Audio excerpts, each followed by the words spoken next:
Hola, vamos a ver películas rechazadas por Hollywood que terminaron siendo un éxito de Zep Films. Antes de ser éxitos de taquilla, clásicos de culto o ganadoras del Oscar, todas estas películas fueron rechazadas. Los estudios no las entendieron, no las quisieron financiar, las dejaron fuera por ser muy raras, poco vendibles o demasiado arriesgadas. Chale, y justo terminaron en lo contrario, porque esas películas son God. No sé si las han visto ustedes. De un clásico cinematográfico que pasó más de 30 años siendo rechazado por productoras, hasta una película que estuvo en listas negras de Hollywood, se grabó igual con $7.000 y terminó recaudando millones. ¿$7.000? En este video vamos a ver casos reales y por momentos insólitos, donde la industria entera le dijo no a películas que después fueron fenómenos mundiales. Para empezar, vamos a ver proyectos que Hollywood rechazó porque no tenían estrellas, estaban en otro idioma o simplemente no encajaban en ningún género vendible. A nadie le interesaban hasta que el público les dio la razón. Hollywood pensó que el público nunca iba a engancharse con una historia tan lejana y en otro Esta sí es muy God. idioma. Nadie quiso arriesgarse y al final esta película terminó siendo un éxito absoluto. Sí, Todos la verdad es una cosa bien única esta película. conocen Parasite, la historia de una familia pobre que se infiltra en la casa de una familia rica. Tenía crítica social, humor negro, un director consagrado, tensión, giros, lo tenía todo. Pero los estudios no querían saber nada. ¿Por qué? Porque estaba en coreano. Y eso ¿Y qué pasa que esté en coreano? Como si no pudieran doblarlo. para ellos era sinónimo de fracaso. Pero entonces ocurrió algo inesperado. Parasite se estrenó en el Festival de Cannes y captó la atención de Neon, una distribuidora independiente que vio potencial en la historia y apostó todas sus fichas por llevarla al público occidental. Los riesgos eran altísimos y Neon podía perderlo todo con esta compra, pero la recompensa llegó antes de lo esperado. Parasite ganó la Palma de Oro en Cannes y enseguida causó interés en todo el mundo. Pero el interés casi desborda a su productora. La película recaudó $250 millones y no conforme con eso, fue la primera película de habla no inglesa en ganar el Oscar a Mejor Película. ¡Ojito, qué grandes! Si creían que no iban a llegar lejos, pinches. En Hollywood, si no podés explicar tu película en una sola frase, probablemente nunca se filme. Esta historia no entraba en ninguna categoría, no tenía moraleja clara, ni estructura clásica, ni un final épico para el tráiler. Y aún así, les logró cerrar la boca a todos los ejecutivos y se convirtió en un éxito. Durante años, Little Miss Sunshine fue un proyecto huérfano. Creo que esta sí no la he visto. ¿Ustedes han visto esta? El guión ¿Está buena o está mala? rebotaba de estudio en estudio porque nadie sabía cómo venderlo. Era una comedia, un drama familiar, una crítica al sueño americano. Cada productor que lo leía respondía lo mismo. ¿A quién le importa una historia como esta? Pero sus directores no estaban Pues siempre hay gente a la que le gustan cosas raras, la verdad, en todo lugar, en todo dispuestos momento. a aceptar el rechazo. Jonathan Dayton y Valerie Faris venían del mundo de los videoclips y no tenían una carrera de cine que los respaldara. Consiguieron $8 millones a través de Big Beach Films, una productora independiente que apostaba por historias fuera del sistema. Esta era su única oportunidad y estaban dispuestos a darlo todo. Si la película salía mal como predecían los otros estudios, era muy probable que no volvieran a dirigir nunca más en Hollywood. Pero lo más importante era lograr que alguien Estaban arriesgando muchísimo, la verdad. se subiera a un proyecto sin garantías y sin pedir una fortuna. Steve Carell aceptó justo antes de volverse una estrella con The Office. Toni Collette y Alan Arkin leyeron el guión y entendieron lo que Hollywood no supo ver. El estreno en el Festival de Sundance lo cambió todo. La película recibió una ovación. Fue comprada por Fox Searchlight y rápidamente se convirtió en una sensación. Mira, qué pinches, ahora sí les interesa, vaya. Más de $100 millones. Ganó 2 premios Oscar y se transformó en uno de los grandes clásicos del cine independiente. Al final no era el idioma ni el tamaño del proyecto, era la falta de visión. Pero si crees que por eso casi nos perdíamos dos maravillas, Falta de confianza en los pinches. no te imaginas lo que se viene. Uy, esa película también está épica, Whiplash. Ahora veremos O películas como se escriba. No, pero esa no es. que no fueron rechazadas por su contenido, sino por Sí se viene. sus guiones complicados, caros o delirantes. Proyectos que solo avanzaron porque alguien literalmente se negó a dejarlos morir. A veces Hollywood le dice no a grandes ideas, pero con esta casi se pierde en una de las mejores sagas de la década. Esta película estuvo más de 30 años sin hacerse. La productora frenó varias veces porque el guión les parecía incompetente incomprensible. La historia era casi toda muda y la idea de filmar en el desierto con efectos prácticos parecía una pesadilla logística. Obviamente estamos hablando de Mad Max Fury Road, una reimaginación de la saga de culto australiana de los años 70 con un Max que nunca habíamos visto. Más allá de los problemas de producción que implicaba hacer esta película, Warner Bros. No quiso... Uy, sí parecía algo muy difícil de grabar por allá en el desierto y esas condiciones, ese calor. Los actores, yo creo que no cualquiera quería esos papeles. Quiso hacer Mad Max porque creía que nadie estaría interesado en revivir una franquicia olvidada. Además, el director de la saga original, George Miller, no dirigía películas de acción desde los 80 y sus últimos éxitos habían sido Happy Feet y Babe el chanchito valiente. Todo indicaba que iba a ser un fracaso, pero Miller no soltó el proyecto, reescribió el guión, cambió a Mel Gibson por Tom Hardy, sumó a Charlize Theron y convenció al estudio de filmar en Namibia, apostando todo al caos coreografiado y a un enfoque visual nunca antes visto. El resultado, una bomba nuclear. Fury Road arrasó en crítica y taquilla, ganó 6 premios Oscars, generó una secuela ¡6! ¡Chale, qué grande! Y acercó a varios fanáticos a que revivieran la saga original. Pero vos, ¿con cuál te quedás? ¿El Mad Max clásico o el de esta nueva era? Nunca vi ninguno. ¿Ustedes vieron alguno? ¿Cuál está más god, el pasado o el nuevo? Hay películas que son imposibles de hacer por su presupuesto y otras que lo son por la falta de experiencia de sus involucrados. En 2013 nadie quería apostar por Whip. Ya está, Whiplash. La ópera prima de Damien Chazelle, básicamente porque en aquel momento el tipo era un veinteañero sin experiencia como director con una historia claustrofóbica sobre un baterista obsesionado con la perfección y un profesor que lo empuja al borde del colapso. Entonces Chazelle tomó una decisión desesperada, convirtió una de las escenas en un cortometraje, lo presentó en Sundance y ahí, recién ahí, alguien lo escuchó. El corto ganó el premio del jurado, atrajo productores y consiguió un presupuesto de apenas $3 millones. ¿3 millones? No, chale, para grabar una película, bueno. Igual podrías contratar a algunos actores así novatos y podría irte bien todavía. Había esperanza. Con ese respaldo, Whiplash se tuvo que filmar en menos de 20 días, pero lo que ¿En menos de 20 días con 3 millones? ¡Chale! Fue un hit.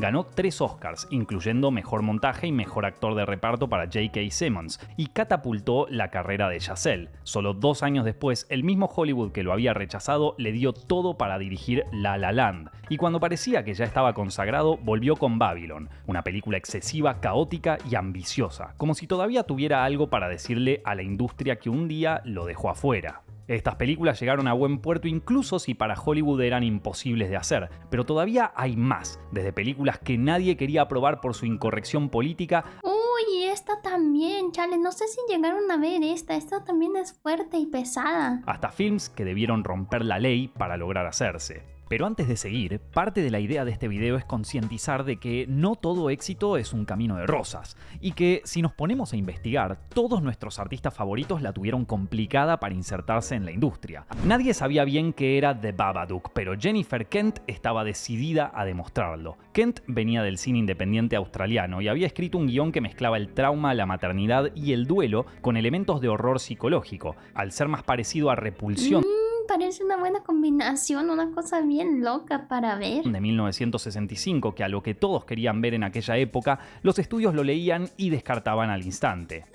Chale, qué pinches, no estaban acostumbrados a tremenda joya. Frustrada, Kent decidió hacerlo sola. Consiguió fondos estatales, armó un equipo que si tenía 20 personas era mucho y filmó la película en apenas 6 semanas. Las personas a su alrededor la tildaban de loca. Eso, las mujeres ya no lloran, las mujeres facturan, qué grande. Pero ella estaba segura de que alguien vería el potencial de su obra. El estreno en Sundance le dio la razón. The Babadook fue comprada por IFC para su distribución en Estados Unidos y finalmente tuvo su revancha. La crítica la adoró y el público terminó de consolidarla. Habiendo sido rechazada durante años, The Babadook se convirtió en la punta de lanza de lo que hoy se conoce como el terror elevado de los 2010, desafiando todas las convenciones. A veces la industria del cine rechaza proyectos sin siquiera terminar de leer las primeras páginas del guión. Así pasó con Get Out, una película de terror escrita por un comediante que quería romper todas las reglas y redefinir el género. La premisa, sobre un joven afroamericano que descubre un siniestro secreto cuando visita la casa de los padres de su novia, era tan inquietante que los estudios ni siquiera se molestaban en leerla completa. Además, la idea de un comediante como Jordan Peele dirigiendo Eso es una buena señal, porque si era algo así de incómodo, significa que pega fuerte la película. Haciendo terror ya les parecía delirante y poco profesional. Durante un buen tiempo el proyecto quedó congelado y Peele quedó marginado en Hollywood. Los productores veían cero garantías comerciales y no estaban dispuestos a invertir ni $1. Entonces el director se acercó a Blumhouse, una productora conocida por hacer películas de terror baratas. Le dieron a Peele libertad creativa total siempre y cuando pudiera ajustarse a un presupuesto mínimo. Con todo el mundo en contra, Peele filmó una película Chale, no le dieron nada de presupuesto. que terminó recaudando más de 250 millones en todo Y apenas se gastó 4.500.000. el mundo. Ganó el Oscar a Mejor Guión Original, fue nominada como Mejor Película y lo consagró como una de las nuevas voces más buscadas de la industria. Hoy es un clásico moderno y marcó el inicio de un subgénero, el terror social. Si pensabas que lo anterior fueron rechazos injustos, anda dejando tu like y suscribiéndote, porque hasta ahora solo vimos la superficie. A partir de este momento empieza la verdadera batalla de las injusticias de Hollywood y películas rechazadas. Uy, prepárense, aquí se vienen las gemas ocultas. Estos proyectos recibieron tantos pulgares abajo en la industria que sus directores llegaron al punto de endeudarse para poder probar el valor que tenía su visión. Uy, imagínate endeudarte para una película y luego no alcances a pagar la deuda porque tu película no recaudó lo suficiente. Chale. La industria no te abre las Eso sí es demasiado arriesgado porque puedes quedar con una deuda enorme. puertas, hay que salir a filmar igual. Esa fue la filosofía de Robert Rodríguez, decidido a demostrar a toda costa que los ejecutivos de Hollywood se equivocaron al rechazarlo. Sin contactos, sin experiencia y con apenas $7.000 en el bolsillo. $7.000, esto sí es hacer magia, la verdad. Por cierto, los consiguió ofreciéndose como sujeto de prueba para medicamentos de farmacéuticas. Uy, qué horrible, ¿qué es eso, Nani? Decidió hacer su primera película con lo que tuviera a mano. Tomó una cámara prestada, una pistola falsa y a sus amigos del barrio como elenco. Así nació El Mariachi, una historia de acción simple filmada en las calles de México. Ahora no solo era un guión, Rodríguez había puesto todo su corazón y ahorros en el proyecto.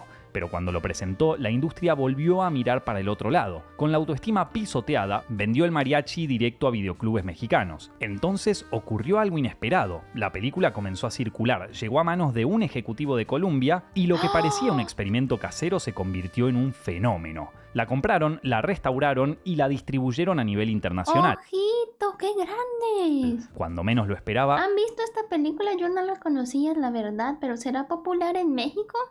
Hollywood agachó la cabeza y Rodríguez cumplió el sueño de todos los directores independientes. La película se convirtió en un clásico de culto, tuvo secuelas, catapultó la carrera de Rodríguez y dejó una huella imborrable, la del cine hecho con pasión, ingenio y cero permiso para rendirse. Y con $7.000 aparte. Por cierto, tengo un canal principal donde hago directos todos los días. Síganme también por allá, me encuentran como Kiria VTuber. Como verán, la parte más difícil de intentar vender una película en Hollywood es convencer a alguien de que vale la pena hacerla. Esta historia era imposible de vender y sin embargo terminó ganando un Oscar. John Carney, ex bajista de la banda irlandesa The Frames, quería contar una historia simple, la conexión fugaz entre dos músicos callejeros que se cruzan por azar en Dublín. Eso ¡Vaya, qué romántico! era Once. No había una gran trama, no había conflicto, solo ¿Solo habían dos personas queriéndose y ya? canciones, miradas y una intimidad que ningún estudio supo valorar. ¿Habrán hecho el Frutifantástico? Eso seguramente sube el rating.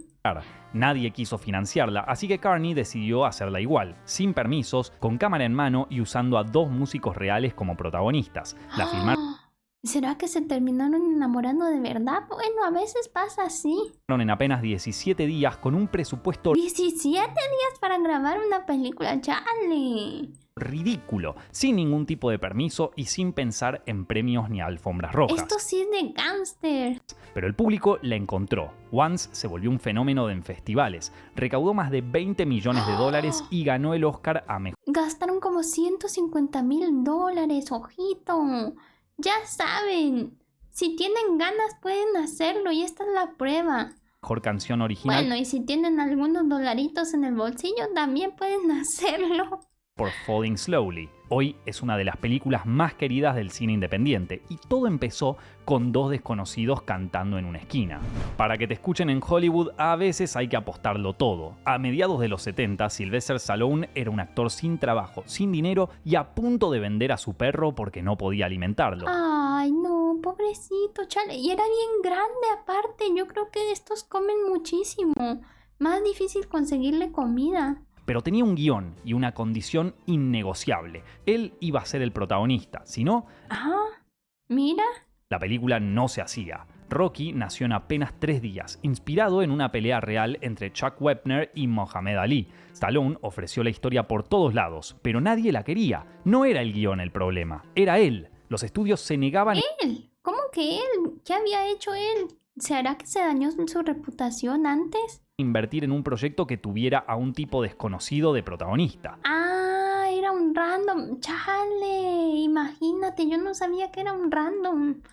Llegaron a ofrecerle $300.000 para que les vendiera el guión y se olvidara de la película, pero Stallone, aunque se estuviera hundiendo en la pobreza, no cedió. Si no Chale, sabía que esa película iba a llegar lejos, es de las más icónicas. la hago yo, no se hace. Finalmente United Artists aceptó, pero con condiciones durísimas. Con un presupuesto de $1 millón, el Bueno, $1 millón tampoco es cualquier cosa. rodaje fue casi casero. Filmaban en exteriores sin permisos, con amigos y familiares como extra. Con razón a veces era tan random esta película. No había margen para repetir escenas. A mitad del rodaje, ni los propios camarógrafos creían que eso pudiera terminar siendo una película. Algunos pensaban que terminaría directo en videoclubes, si es que llegaban a terminarla, pero el resultado fue un fenómeno cultural. Rocky recaudó más de 200 millones, ganó el Oscar a Mejor Película y convirtió a Stallone en una leyenda. Y si bien Stallone desafió a toda una industria por Rocky y triunfó, lo que viene ahora es la mayor historia de revancha contra Hollywood jamás vista en la historia del cine. Chale, aquí sí se viene lo más de lo más. Ya vimos películas rechazadas por su idioma, por su Sí. historia, por su presupuesto y hasta por sus actores. Sí. Pero lo que viene ahora es una película que fue rechazada por todas esas razones juntas y algunas Ay, no, qué horrible, chale. más. Y aún así logró hacerse y se convirtió en uno de los mayores éxitos comerciales de la historia. El director quería que fuese hablada en arameo, sin En estrés arameo. Uy, chale, eso sí ya es muy extraño. Digamos que en coreano ya no es tan raro para nosotros hoy en día, pero en arameo. con escenas de torturas que nadie querría ver y una historia religiosa. ¿Cómo que nadie querría ver? Hay gente que está mal de la cabeza, claro que querría ver cosas así de horribles. Nada más véanme a mí viendo puras cosas turbias todos los días casi. Que incomoda a la mitad del planeta. Absolutamente nadie Yo creo que las películas que más impactan precisamente son esas, las que más incomodan a la gente, las que más hacen sentir algo por dentro, ya sea asco, felicidad, tristeza, odio, no lo sé, miedo. estaba tan loco para hacerla. En consecuencia, su director decidió poner 30 millones de su propio bolsillo para hacerla realidad. Así es, estamos hablando de la 30 millones, bueno, eso es mucho. La Pasión de Cristo, ojito. Lo tenía todo para ser exitosa, tenía a Jesucristo. Pasión de Cristo. El proyecto más personal de Mel Gibson era un delirio. El actor llevaba años obsesionado con la idea de retratar las últimas horas de la vida de Jesús con el mayor realismo posible. No quería contar una historia suavizada ni adaptada al público de todas las edades. Quería hacer una película cruda, fiel a los evangelios, Uy, chale, muy potente esto, la verdad. sin actores famosos que distrajeran al espectador y respetando los idiomas originales de la época, latín, hebreo y arameo. Según él, era una demostración de su fe, pero también una forma de llevar al cine una historia que le parecía universal.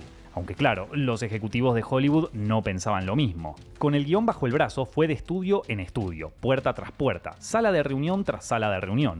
Nadie quería quedar asociado a este tipo de proyectos. En aquel entonces Hollywood evitaba las Podría ser muy funable, tal vez. películas religiosas porque las veía polémicas, difíciles de vender y con alto riesgo de rechazo en mercados internacionales. Pero Lo peor es que la gente ama estas películas hoy en día.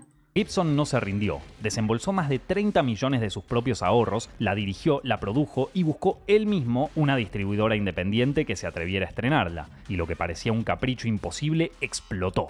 Hollywood ¡Chale! se había equivocado. A veces la gente que es así de obstinada precisamente es la gente que logra muchas más cosas. Pasión de Cristo compitió en cartelera con comedias románticas, thrillers, secuelas de acción y les ganó a todas. Recaudó más de 600 millones de dólares. ¡Ah! ¡Más de 600! ¡Chale! Y apenas invirtió 30 millones, ojito. Se convirtió en una de las películas independientes más taquilleras de la historia, en la más exitosa con clasificación R por su violencia explícita y además revivió algunos de los mayores debates del siglo XXI. Uy, es que está bien fuerte esta película. Nada más miren esas escenas. No. Claramente, estas películas demostraron que un verdadero éxito no se mide por el visto bueno de los ejecutivos, sino por la pasión, la perseverancia y también la capacidad para romper esquemas. La rebeldía. Prácticamente la rebeldía. Eso hay que hacer. Ser rebelde.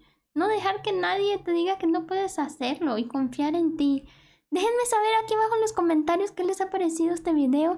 También les agradecería mucho si dejaran aquí su like, se suscribieran y activaran la campanita. Nos vemos. Bye bye.